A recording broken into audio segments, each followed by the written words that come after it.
Hi there, thank you very much for watching this video. This is the second in the series where I'm teaching how to play this new tuning which I've discovered recently, and this is the December 2023. And so as regards to this new tuning, I'll just show you how to tune it. So it's what is known as a reverse tuning. So this is, even though I'm right-handed, this is tuned like it is a left-hand guitar with the top string or the higher string at the bottom and the lower string at the top, like this. And so I'll just show you how to tune it. So here's my pitch pipe with an A, and so if I just play the middle string, so that's an A, and that's an octave above the next string. So I think these two strings in the middle are tuned correctly. And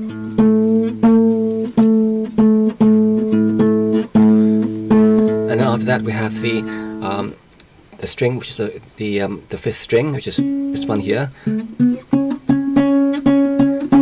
So that's about roughly correct. That's unison, and then the top string is slightly flat because we need to have like major third between the top three strings. And then as regards the bottom two strings, then the bottom string should be the same as the top string here, which is the bottom sounding one, should be the same as the fifth string, sorry.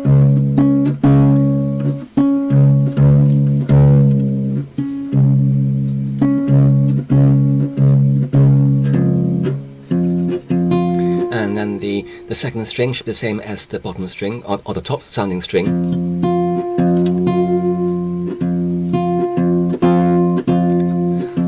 So we've got at the bottom here, or normally this is counted as the top, this one here, which is the bottom C sharp, and so this bottom C sharp is 2 octaves below middle C, and then we have the F, which is an octave and a half below middle C, and then we have the A, which is just over an octave below middle C, and then we have the A, which is just a third below middle C, and then we have the C sharp, which is 1 semitone above middle C, and then we have the F, which is perfect fourth above middle C.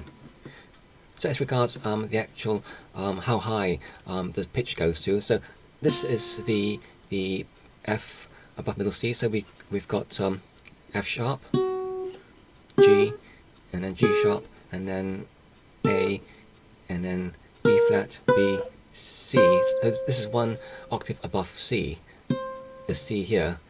And so if I continue to this note here, which is the actual 11th fret, so this is the E, a third plus 1 octave above middle C, and then a minor third above that, which is above the neck. And so this is the G, which is an octave and a half above middle C, and then 2 octaves above middle C, we have the C here, which is just off the fretboard itself. So at the very bottom we have C sharp, which is just nearly 2 octaves below middle C, and then C at the just off the fret here, which is 2 octaves above middle C. So if you're new to this tuning, I would recommend playing this tuning on a full-size guitar, simply because the actual stretches would be perhaps possibly too great.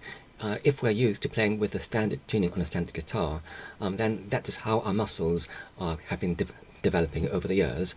And for this tuning, because the actual strings are reversed, it's like playing on a left-handed guitar by a right-handed person, then the actual muscles that I use are just totally different. So when I started playing this on a full-size guitar, then I started having kind of cramps in my hands, so I wouldn't recommend it at all. So what I've got here is just a slightly bigger than a quarter-size guitar and smaller than a half-size guitar. So I would recommend, if you're just experimenting, if not sure whether to go ahead with this tuning, but just wish to just explore around with it, perhaps get the cheapest possible guitar they can find. So this I bought from eBay. This was the cheapest possible I could find on eBay, something like less than £80 it was, and it's just bigger than a quarter size.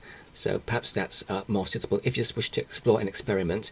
But because, as I mentioned earlier, because the actual muscles used are so different with this tuning, one is kind of based on playing the actual melody with the actual index finger, or the first two fingers here.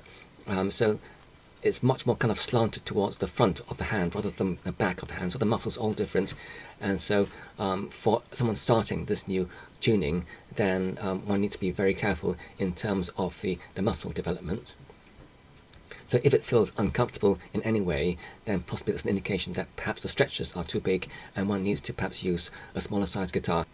And this was how I ended up with a guitar that is slightly larger than a quarter-size guitar, whereas normally I'd be playing it on a full-size guitar, because I just found that I was getting these cramps, so I just stopped immediately on that guitar that was full-sized, and then I used the smallest one I could find, and this is fine for me now.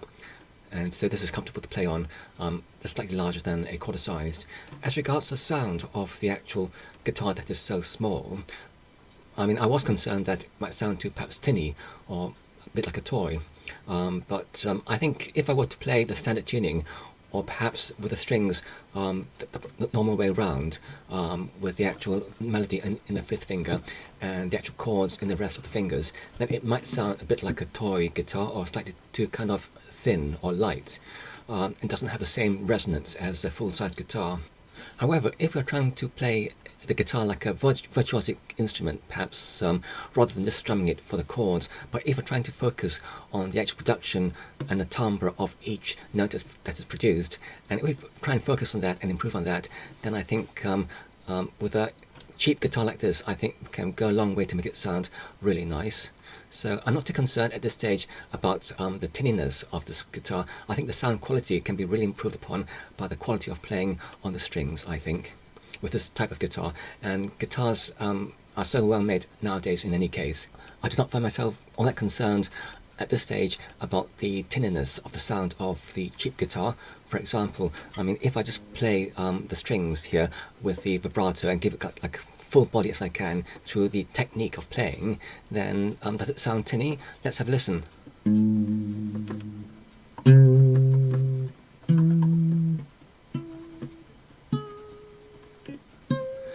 I think we can give it a full body sound just through the technique. So at this stage, I'm not too bothered if this guitar might sound slightly tinny. So for the rest of this video, what we'll be doing is that we'll be learning how to play Twinkle Twinkle Little Star, and through that we'll be learning the actual major chords, including the dominant seventh chord. So for Twinkle Twinkle Little Star, all the harmonies are in the major key, and we'll be learning how to play this melody in the key of F major. So as regards the dominant, that is in the key of C major, and as regards the subdominant, that is in the key of B flat major. So we'll be learning chords in those keys as well. So let's begin with the first chord here, which is this one here.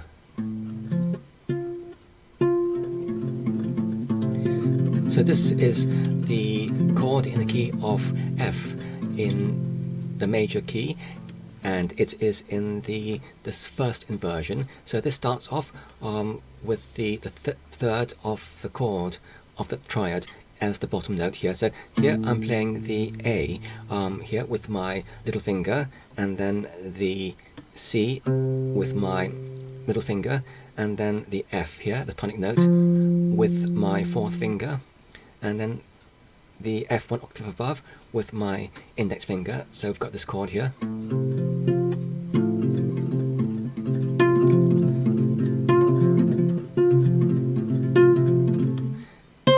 So this is the C. So I've just moved the index finger from the F to the C. We're still playing the chord of F major in the first inversion. And then the next chord after that is this one here, which is the subdominant, which is in the key of B flat major. And so the bottom note here is the B flat, and it's played with the little finger. And then the next note after that is the D, which is played with the fourth finger. And then the next note after that is the F, which is played with the middle finger. And then the top note here is the D, which is played with the index finger. And then we go back to the previous chord. And then we move to a different key here, which is the dominant, the C major. But we're playing the actual dominant seventh And so, as regards the bottom note, this is the note of G, which is played with the middle finger, and then after that, the note of C, which is played with the last finger, and then the E, which is played with the fourth finger, and then the B flat for the dominant seventh, which is played with the index finger. And then back to the F major. And so here we have the A, which is played with the index finger, and then the F again, which is still played with the index finger, and then we have the G, which is played with the index finger. So we're back to the C major chord, the second inversion.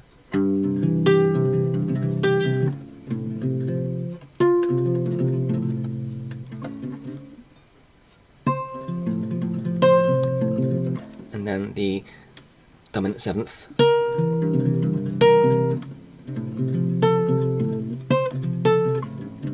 And then the C again. And the F again. And dominant seventh again.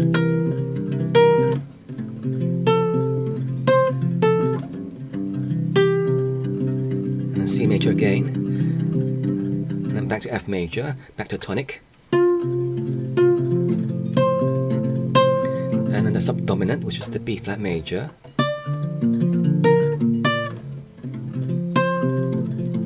And dominant seventh. And then the F major again.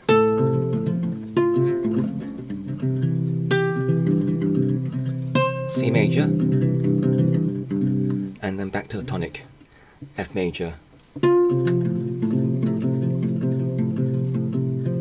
And then we can close by playing the tonic chord of F major, which is to play the F as the bottom note. So that for that we need to go down a few tones here to this fret here, which is the 4th fret, and then play the actual last finger playing the note of F, and then the 4th finger playing the A, and then the middle finger playing the C, and then the index finger playing the F. So I play all that again from the beginning, so it goes like this.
And that's about it for this video.